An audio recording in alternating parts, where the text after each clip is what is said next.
I have the privilege of chairing this first panel discussion, so let me use this opportunity to be able to welcome on stage my fellow panelists. Most of them are standing at that corner.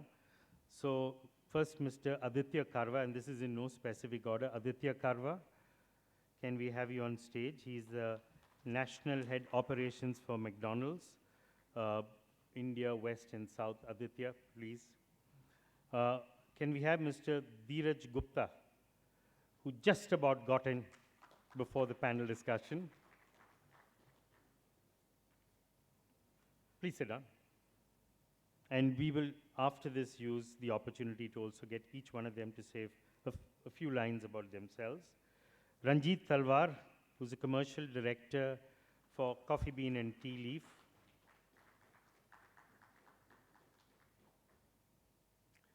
Tarak Bhattacharya, who's the executive director for Mad Over Donuts, or MOD as we know them.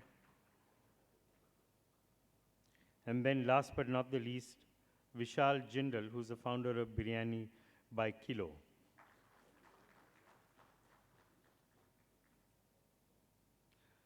So we have here our panelists who are from both the food services industry, the delivery industry, and I think when you think about it, what you do realize is that, this cross-section of the industry probably reflects all the pangs and the pleasures that the industry has gone through, and not just over the last 2 years, because I don't want to make this just a COVID-related discussion, but also I think what they have seen over the years has been the opportunities in the marketplace.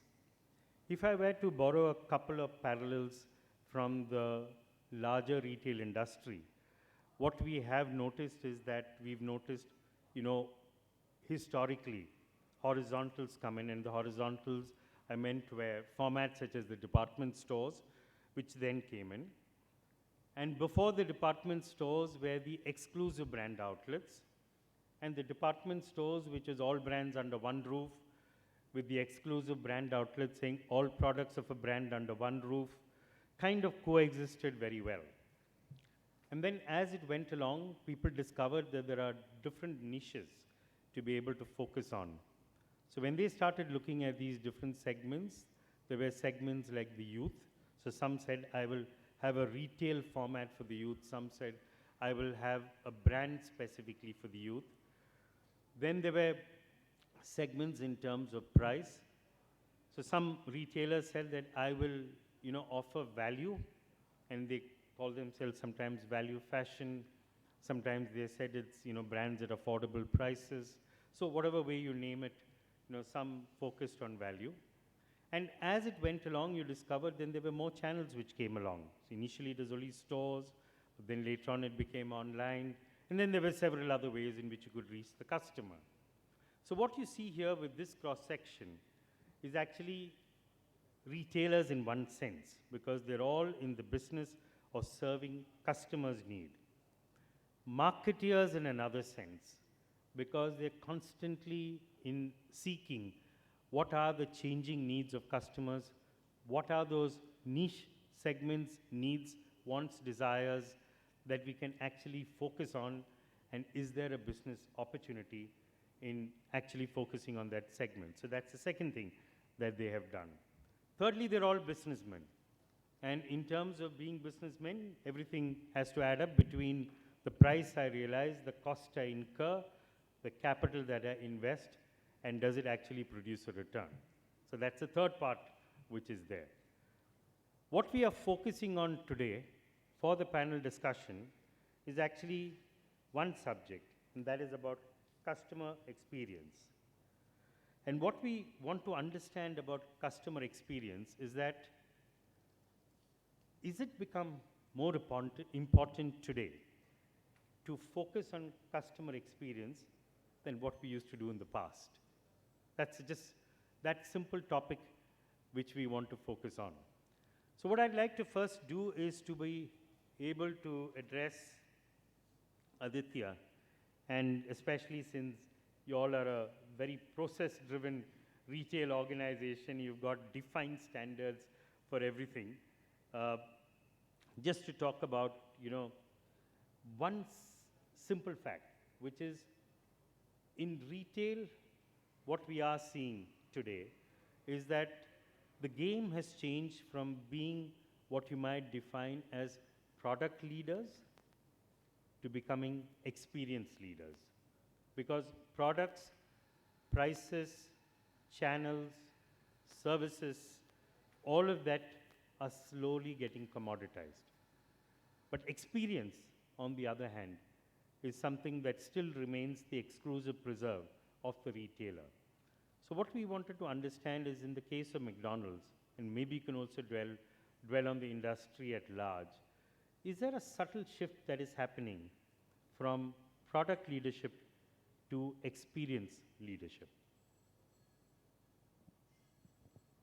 Hello, good morning to all. So I think from a McDonald's standpoint, if you see around 2013, where we heard the customer and as to what they were thinking about McDonald's, saying that it's becoming very old because we've been in this in India from '96. Around the period of 2012, when we went into a kind of a slump with the whole economy, we had to reinvent ourselves. And when we heard the customer on what are they thinking about McDonald's, is about the restaurants don't look that well. From an experience standpoint, things need to improve. And that's where we started rolling out what we call as experience of the future restaurants, where we revamped the design of the restaurant to make it more relevant, more appealing to the younger generation from that perspective. Also, we got self-ordering kiosks to get technology into it.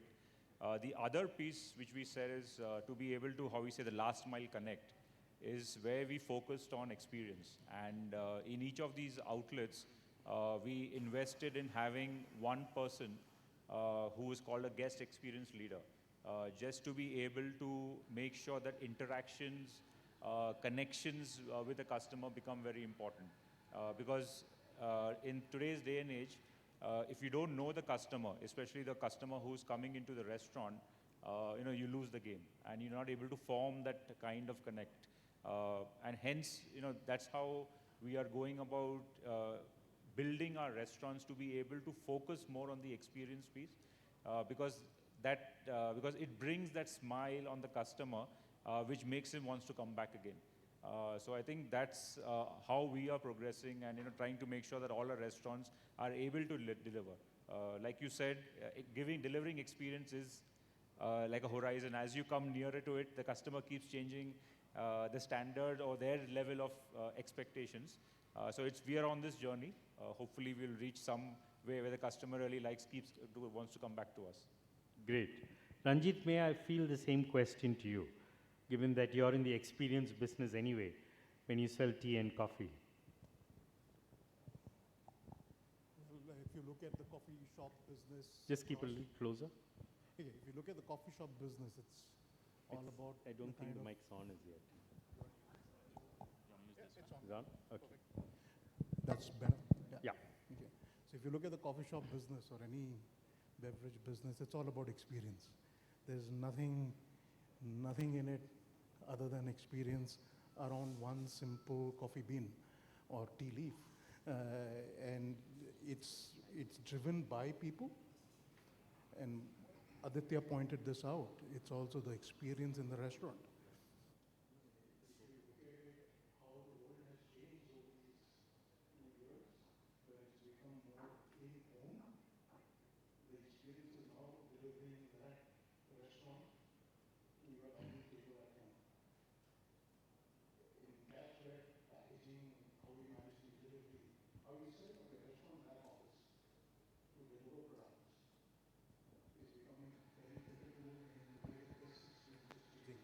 If you look at the global scores of guest experience, over the past 2 years, they have changed.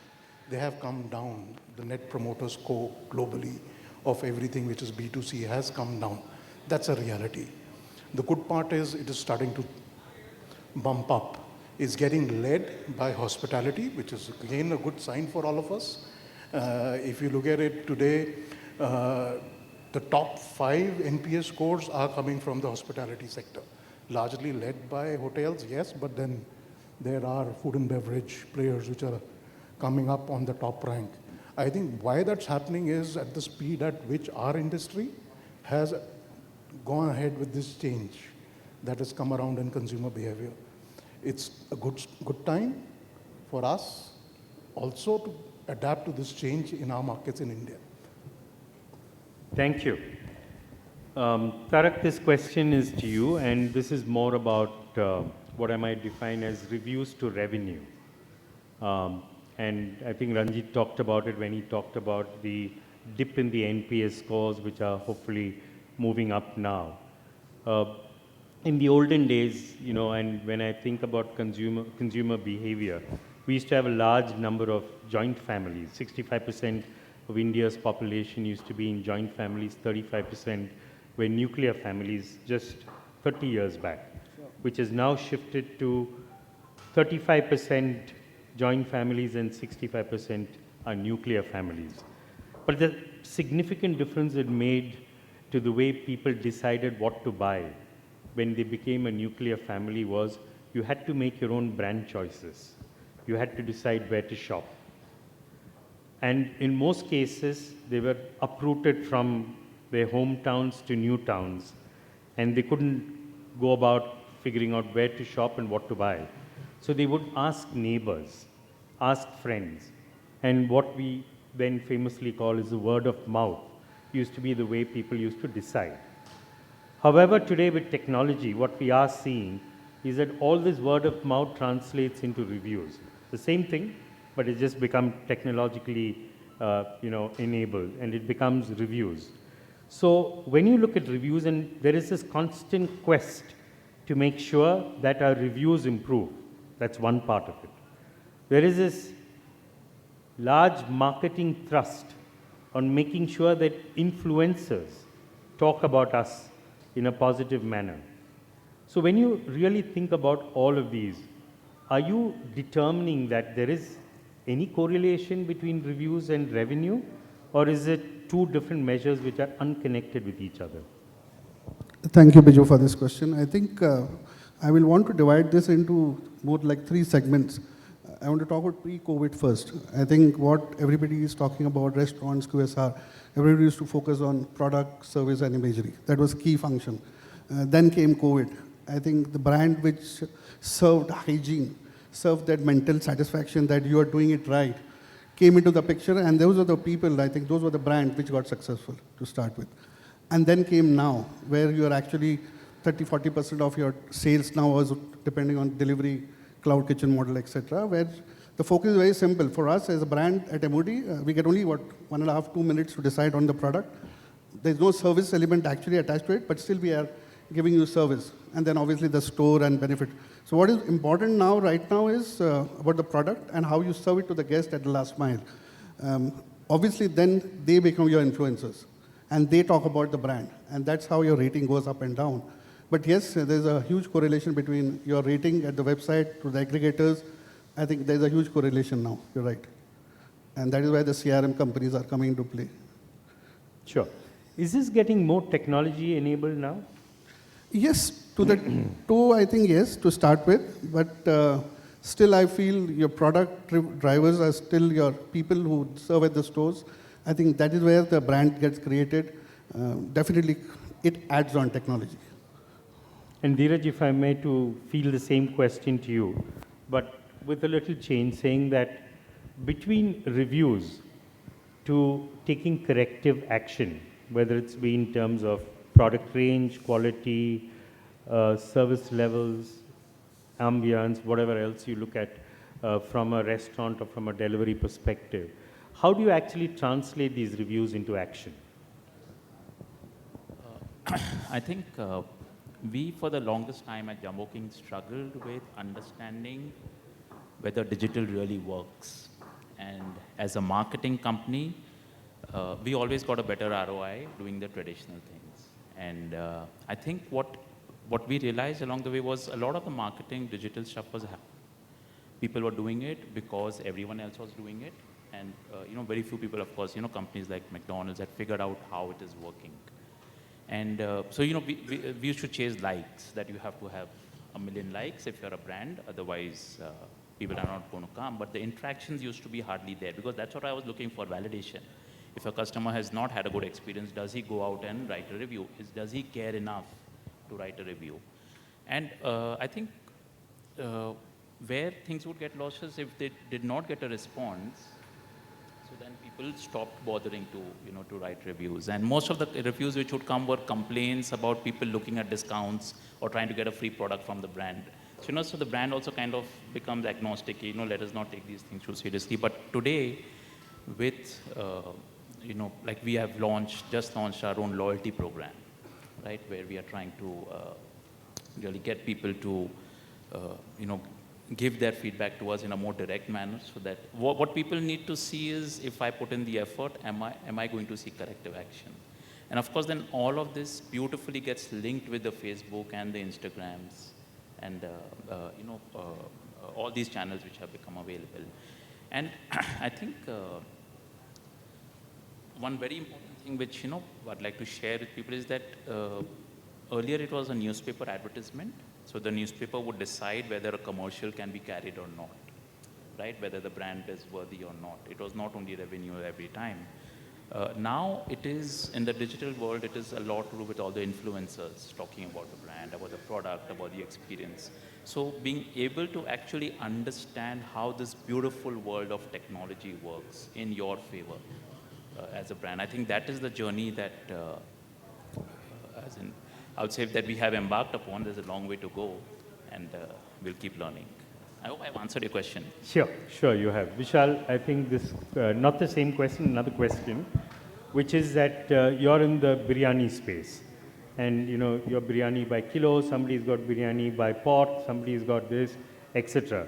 So when you're really looking at customers, and when you're looking at changes in customers in terms of preferences, in terms of attitudes, and you're looking at a market where it's the single most popular dish in India.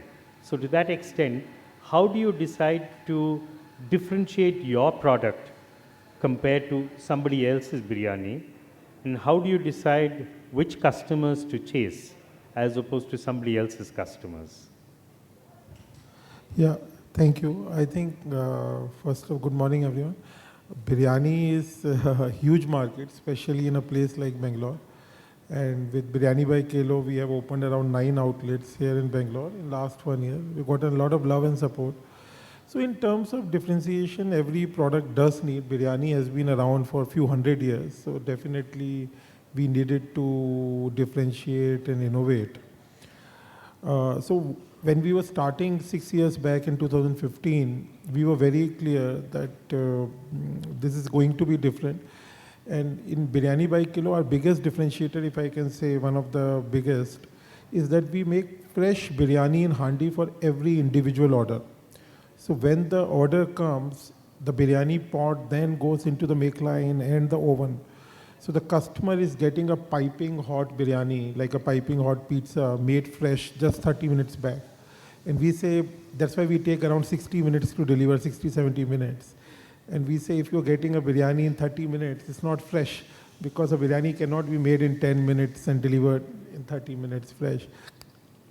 And that's the number one differentiator. Number two is, of course, we are very eco-friendly. We are delivering it in handi, which is eco-friendly. We are giving a arch box with every biryani handi to, if people are eating biryani after a few hours, to reheat or give it the last dum, last smoky flavor. So that's another differentiator. And if I can say one other very big one is that most biryani outlets are serving either Hyderabadi biryani or Dindugal biryani, one kind of biryani. We are serving, delivering Hyderabadi, Calcutta, Lucknowi all over India, and places like Bangalore and Hyderabad, Guntur and Nilgiri as well.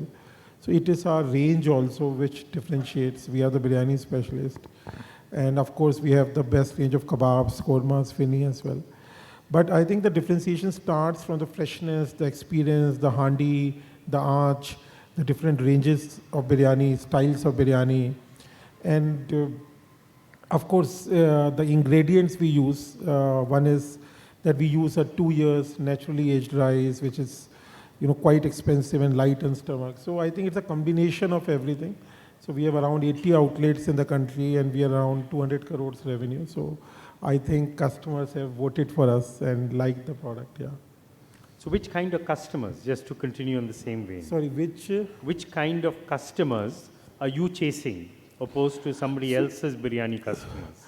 So I think I would shy away from saying there's a kind of customer, but Because you shared the secret sauce of your product, but you still haven't shared the secret sauce of your customers. So the customer, we would say, is someone who's quality conscious, someone who's looking, who's not very time sensitive, that they need to just fill their stomachs and get an order within 30 minutes. Someone who's ready to wait another 30 minutes. Someone who values good things in life.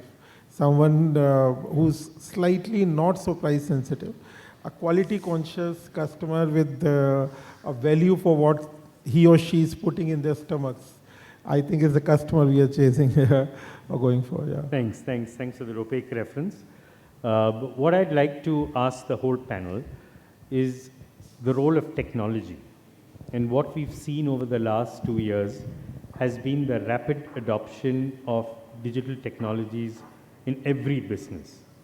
I don't want to use the word transformation because it's a hackneyed word, but the point is that in some form or the other, every business has been able to use it. Now it might happen, it might be in the way they are selling to customers. Sometimes it's about being able to recognize customers. Sometimes it's about making internal processes work much faster. Sometimes it's about understanding the terabytes of data that you collect about your customers. Sometimes it's about using that data to be able to translate that into sharper product offerings or price points, etc., etc. So could each one of you all share that over the last 2 years plus, and why I'm using the last 2 years is because it's been the greatest catalyst for change, and the adoption of digital technologies has been the experience of the last 2 years. So is there a way in which you could just share with us as to what are some of the things that you all have done in order to be able to sharpen the focus of your business? Aditya, if you don't mind, you could start from this side and we can go towards Vishal. Yeah, so in the pandemic, I think it made all of us change. From an agility standpoint, we had to think differently. What was our primary bread and butter, which was dine-in, because of the restrictions, had to get shut. That's where we started focusing on delivery.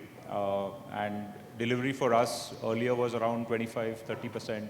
But thanks to the pandemic, we were able to take it up to almost 50% from that perspective. Now, for that to happen, we had to make sure from an app standpoint, how does it work? How does it become user-friendly for the customer to place the order?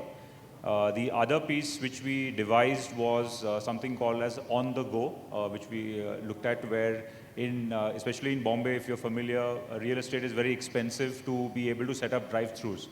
And customers were wanting to still have McDonald's, but again thinking, I don't want to get out of my car and go and have a McDonald's burger. So we came up with this idea of saying that like what we said is a virtual drive-through, where you're sitting at home, you can, or at office when you're going back home, you can place your order on the app and say I'm going to come to this outlet within 10 minutes. And the moment the customer reaches the outlet, you have the crew person coming out and handing the bag to the customer saying, okay, here's your order. And the customer does not need to get out of the car. So these were things which we had to come up with to be able to stay relevant, to be able to make sure that the customer still has McDonald's on top of mind, were a few initiatives which we took during the pandemic. So the equivalent of what you call as a curbside pickup in the retail business. Yes. Okay. Dheeraj, if you could. I think pandemic was very nice in a way that we had, close to 0% of online or delivery sales, because we were always at very high throughput stores. And On the go is a very, very big market for us. We do about 40,000 orders every day in Mumbai city alone using this on the go channel. So I think what technology-wise we realized, because we were we are really questioning ourselves, there's this entire cloud kitchen thing which was happening, right, which was the biggest technology change. Is it going to make the old business irrelevant? But going with the hat of no, let us see how we can make it work. We actually, each of the stores was identified as how much sale happens over there by the people who are coming in and buying the product. And then we gave each store a separate target for the online part of the business. So there were obviously some stars, 20% of the stores which had very high propensity for online business. And we called them, kind of a meeting of both the worlds, the offline and the online. So they were, kind of declared to be quasi cloud kitchen stores. And we realized it was a beautiful blend because we have a store at Andheri metro station doing extremely good business. And it is so crowded over there that the delivery guy can't even reach to pick up the stuff from Zomato or Swiggy. But there's a great store which is right outside Andheri metro station which gets all this online business as well as the other business which comes in. So both are surviving, both are doing very well, and businesses has actually gone up. Great. Ranjit, and I'll just share an episode after that.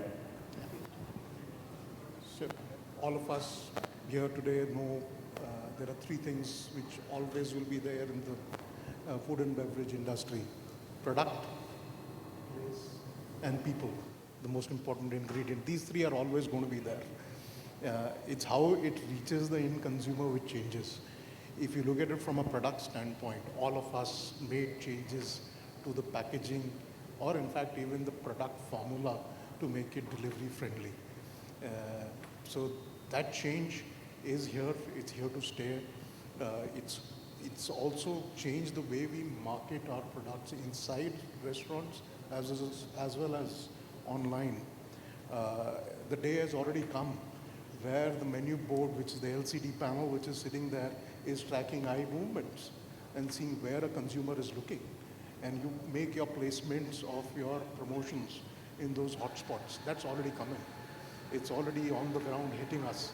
Same thing has happened on your mobile device. It's looking where you're looking on the menu screen and placing those products at those hotspots. That's coming. So your product is, the way you sell product has changed. You look at place, yes, it's in restaurant, it's cloud kitchens, it's your back room where you're setting up a specific unit to manage high volume delivery transactions. It's also making it human capital light. You will see this happening across in the booths where there are machines and equipment coming in to make it easier for a human being. That tech change has been going on. People. 2 years, if you look at it, it was very difficult to coach your team. How do you walk into a restaurant to see what's happening and coach? Quite a few of the QSRs started adopting something called a virtual restaurant visit, where the manager switches on a camera and you connect it digitally, seeing through a checklist and coaching people. That change is now again here to stay. Gone are the days where you're calling in 15 people for an induction in a classroom. It's now happening online, inside the restaurant where you're seeing it live. It's already happened. Most important guy in that people is the consumer. Today they are equating both offline as well as online experience. So for them to see a restaurant on the street, have that experience, remember that experience to order online has become equal to each other. 40% of business being generated through online ordering is an example of how that equation is going to remain constant, possibly driving a little more towards delivery as we get tied up with time and nuclear families. It's going to get more relevant as we go along. Sure. Thanks. Thank you, Tara. So as a brand, we obviously adopted the CRM thing, the loyalty part, where we actually started understanding the customer behavior and started putting them in funnel, whether they are coming once or twice in a week or they're not coming at all for a certain period of time.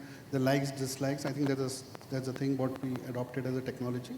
I thought it was a natural pivot where everybody wants to understand their customer behavior, their know-how, etc. And it was a natural thing that we started doing it. And also, I think it's a natural thing, I understand, but we made it sure that any customer concern which came in offline, online, we addressed them within 24 hours. And whether be it in the store, be it offline, be it through our aggregators, be it in delivery, be it in our cloud kitchen format. That is the thing I think where customers started appreciating that. Not technology, but I think also technology. So I think that is what we did as an organization. Sure. Hi. So when we started Biryani by Kilo in 2015, see, we were very clear that we took our inspiration from Jubilant or Domino's in India, that they're delivery first. And we chose the biryani category because it's a very delivery friendly category in terms of you can eat biryani even the next day. It doesn't, unlike a thin crust pizza or a dosa or some other category. So we were 90% delivery even from day one until today. And we were technology first. So that has been our model. Only 10% of our revenue comes from dine-in. So we have 1 or 2 outlets, dine-in outlets per city. So we were always focused on technology, how a customer perceives us, because we don't have many dine-in touch points. So the touch points becomes the delivery riders, our handi, our Anch box, our website, our app, and how the whole tech stack in terms of we take feedback from every customer. So there will be SMS going to the customer after every order, or it's a call from the call center going in terms of feedback. So everything is very technology driven. We have a good amount of tech team, CRM team. So if I can say humbly, like we have been a delivery first, technology first company from day one, from inception, because in cloud kitchen model in a biryani category, that was the inherent strength and DNA. So that is something we have always focused. So we didn't really have to pivot much in COVID or anything like that. Yeah. Good. So you can see that there is a significant technology quotient in everybody's businesses, and I think what has only been done is that a lot of this was laid as a foundation even prior to COVID, and COVID's just been an opportunity for everybody to accelerate on that. So what I'd like to do is to be able to, give the audience a chance to ask any questions. If you want to ask a question, please ask for the mic, state your name, state your question, and who it is specifically addressed to, or if it is to nobody specific, then you can say to anybody in the panel. So there's a gentleman there who needs a mic, please. Here, right in the front.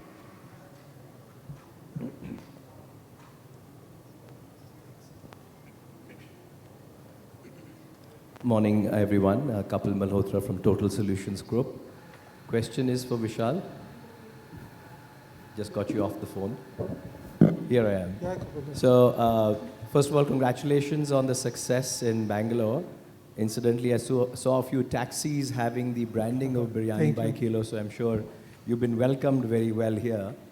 Coming to my question, we've been enjoying a lot of Sundays thanks to you by your biryani, and I do add a few more beers to that as well. But one of the things that we really liked is the last dum thing that we're able to do without tossing out the biryani into a pan and reheating it. So the question is that how did that idea come up? Was it something that you innovated? Was it consumer feedback? Was it customer experience? Because that is something that is novel now. Maybe it's being used all over. But from a consumer perspective, it makes the entire thing so easy. And as Indians, we always like to have things that are piping hot. Even if something is delivered hot, we'd still like to heat it a little more. So what was, Vishal, the idea around that? So if I can humbly say, like my other co-founder, Kaushik Roy, my partner, so he has been in the biryani business before, and I think someone here knows, like he has been with him. So I think he has had a lot of experience in some of these things. So I think I would give the credit to him. I think they have thought about it, what can be done better in terms of fresh handi, the experience in terms of Anch box, etc. And I think the freshness of the biryani, the piping hot, the layered biryani, the real dum biryani, and of course the quality of rice, ingredients. I think all that has made a difference, and I think I am a strategy, finance, marketing or organizational building person or a growth person. So I think my co-founder Kaushik Roy has to be given credit for thinking on the product lines, yeah, on those things. Yeah. Sure. Thanks. We have another question just next to you. Thank you, Biju. My name's Arun Namani. I'm with Rakana Energy. We work with a lot of QSR restaurants, and as you know, in your business, energy plays a huge role, not just from cost perspective, but goes into equipment, safety, employee comfort, customer experience, other things. And considering the government's new initiatives and push towards ESG, I was just wondering what your views were on how you're addressing that whole area of net zero, ESG, energy costs, etc.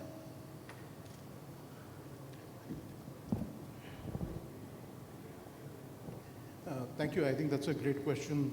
On one, obviously, being able to measure what is energy consumption, and then being able to do something about it. I'll talk about this in 2008. Coffee machine came in by a manufacturer, I won't name for reasons, that could feed in information into the point of sale system or the inventory management system, report on what consumption which has happened, what are the temperatures, electricity consumptions, XYZ which happen. No, very few people use that equipment. I was with an organization which used it, but then yeah, very few people used it. In fact, Tarak was also around when we started using that. And back then it made a difference to us. But even if I look at it today, QSRs are already using devices integrated into their refrigeration chillers, the frozen cold logistics lines. They're already using that to feed information into a mobile app, which an area coach or a restaurant manager or somebody sitting in the back office can monitor and figure out where the saving can come. We tested one of these working with a consultant in a QSR chain, and roughly my energy bill, which was running in the range of about 80,000 a month, we brought it down to almost 65,000. So that's a huge saving to get by just monitoring when the compressor comes on and the compressor goes off. Or even for that matter, the lighting solutions, automating it, putting something behind which switches on depending on how the weather is outside, without a human intervention, helped us a lot. So that kind of a saving, a $15,000 saving every month, goes a long way in what I can use that money for influencing guest experience. And that's just in the direct energy cost. If you look at asset health and life of asset, other things, customer experience, those are ROIs that are computable, but not computed. Yeah. And that's true. That money which got saved did not, it's not that it just got used somewhere else. It was reaching a consumer in a different form and experience. Sure. Yeah, we have one question here.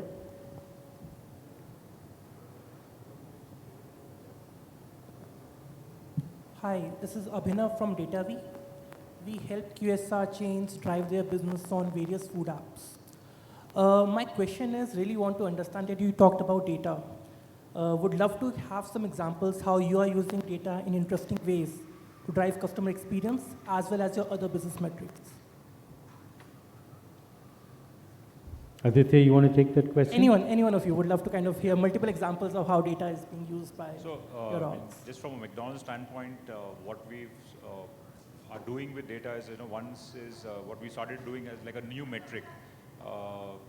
From net promoter scores, what we're doing is for a particular restaurant, what's the acquisition, what's the frequency of a customer, what's the retention of the customer coming over there. These are some metrics of what we are moving towards. And again, we need to, like data, as you know, we need to get a lot of data to be able to come up with the right kind of hypothesis or saying that this is what it is. Otherwise, you can go in any direction and this is the wrong direction. So these are some places where we are doing it. The second is also on, we also have our own app where basis the consumer's preference on what they order or what they choose. It again triggers saying that if I'm a veg customer, it would keep offering me different kinds of veg options or combinations of those kinds which I can use when I go into the restaurant. These are some ways of how we are using data to be able to understand as to what's the consumer thinking. And now with now the whole new thing is the omni journey of how do we start because getting a customer now does not need to only come on dine-in. It can be on delivery, can be on drive-through. So how do we know what channel does a customer prefer? And if he's only a MDS or a McDelivery customer, what do we need to do to get him into the dine-in? Because we have dine-ins which are for the customer that is there. Similarly, if there is a dine-in customer, how do we also educate him that there is a McDelivery business or there is a drive-through which he can use for coming and visiting the restaurant? Good, thank you. I think we don't have any more time. We've just kind of run out of time for our session. But if there's any last question, we'll take it. Otherwise, we'll close. There's one question at the back there. There are two people who raised their hands, but just give it to only one person.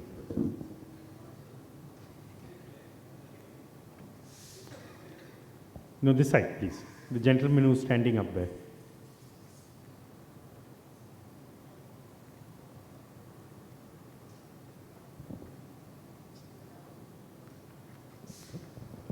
A very good morning. Thank you for this insightful discussion. My name is Charan Narang. I'm the founder of Uniting the Dots. We help consumer brands accelerate growth. My question is to all the panelists. There's a growing But I'm sure you want only one answer. Okay. Yeah. So whoever feels it's appropriate can take the question. So there's a growing trend of plant-based food that's coming in. It's becoming very relevant. Also, millets is an interesting category. Next year is the International Year of Millets. How do you see yourselves adopting to this consumer trend? And are you looking to add these categories into your menus? Thank you. Sure.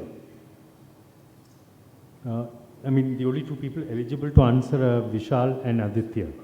The rest serve tea, coffee, and stuff like that. Yeah, so I think from a global standpoint, McDonald's, if you see, plant-based is something which we are already in test.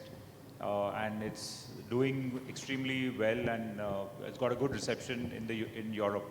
So again, it all depends on the consumer as to what is their preference on whether they are open to it. I think over here in India, people are still wanting the non-vegetarian type of products from that standpoint. Coming to from a millet standpoint, we've also introduced whole wheat buns. So we're trying to give different options of buns than just a traditional bun that you would have. So these are things that are in which some are in exploration stage. Some we know that it's there are, you can say, murmurs in India that this is coming. But finally, we need to have a business sense to be able to say, yes, it goes, because the last thing that you would want is you spend a lot of time in the back end on creating this product. But when you finally get it into the restaurant, he would still want your McChicken burger or your Maharaja Mac to be able to have it then going to plant-based. So like certain developed countries, US, Europe, they are far ahead already into testing. India, I don't know, from a journey standpoint, where do we stand? And what's the flip for the consumer to start wanting this is what we need to look at. Wait, sure. So thank you, Aditya. Thank you to the audience. I know You might have more questions. The panelists are available after the session to ask any questions individually. Thank you very much, Aditya, Dheeraj, Ranjit. I think Ranjit's got a last word he wants to put in. So Aditya's question, where do we go next? I think the answer lies in the mere fact that FSSAI has today a new logo for vegan products. Besides the red and the green, now there's a third logo which can get used, is a clear indicator where the consumer is going to go.